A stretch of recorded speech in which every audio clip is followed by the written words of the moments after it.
Hiyota! Ngayong araw nga nagpasama si Ermat upang kunin ang bagong plaka ng sasakyan sa LTO Novaliches.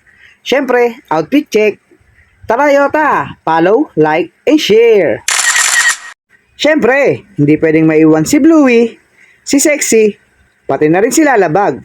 Hindi ko na siya tinanggal. Mabusisi at maproseso kasi ang pagtanggal at pagkabit kay Lalabag. Kaya tinamad na ako. Yota!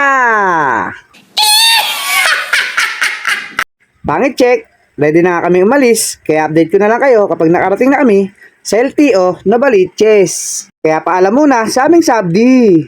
Touchdown, after a long traffic drive, nakarating din kami sa wakas. Ano?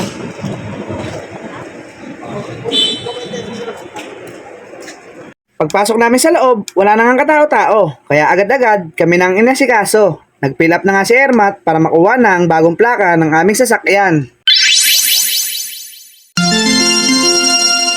At nakuha na nga, kaya nilagay ko na siya kay Lalabag.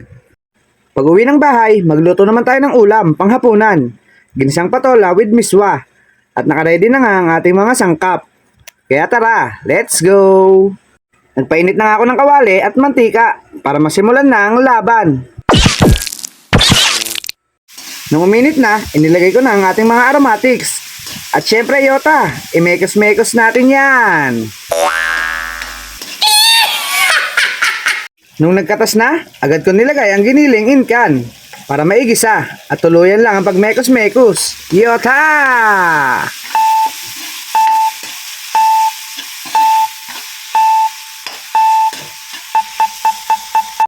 Nung namekos-mekos ko na yung giniling, sinunod ko na agad si Aling Patola.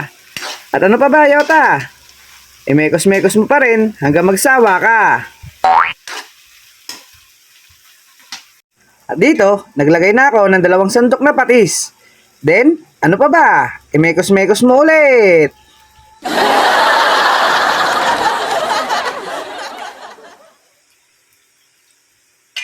Pagkakulo ng patis, nilagyan ko naman ito ng 3 latang tubig. Lata na ng giniling ginamit ko para naman simut sarap talaga. Yota!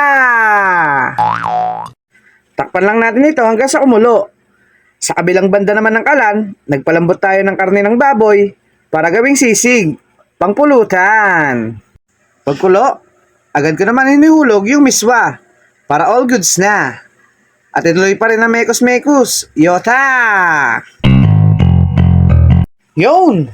Luto na ang ginisang patola with miswa. Yes! Pagkatapos kumain, iprito naman natin ang pinalambot na baboy para gawing sisig at gawing pulutan. Yota! Nanlalaban at talagang ginagantihan ako ng baboy. May galit ata to sa akin. Sige ang tilamsik niya ng mantika. Habang nagpiprito, gayatin naman natin ng sibuyas at sili na parang ganto. Yun, tantarin na natin to agad-agad na parang ganto. Woo! At syempre, timplahan na. Nilagyan ko lang ito ng 1 kalamansi at 1 siling green. Kulang kasi kapag yung 1 pirasong siling pula lang. Yata! Dito, naglagay na rin ako ng 1 kutsarang toyo. Nilagyan ko rin ng Knorr liquid seasoning, yung spicy flavor. Di pa kasi ako kontento sa sipa ng 2 klaseng sili na nilagay ko. Baka naman Knorr. Naglagay na rin ako ng 1 kutsarang mayonnaise. Syempre, yung plain lang. Nung nailagay ko na ang lahat ng dapat ilagay, syempre Kayota, mekos-mekos ulit. Goal! Bago ko nga simulan ng aking inom sa natala kong Alfonso Light, nagpa-flex pa nga tong mga makukulit na magkapatid.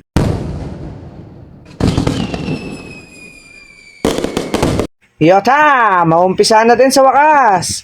Tira lang yan noong nakaraang linggo. Jamie, baby,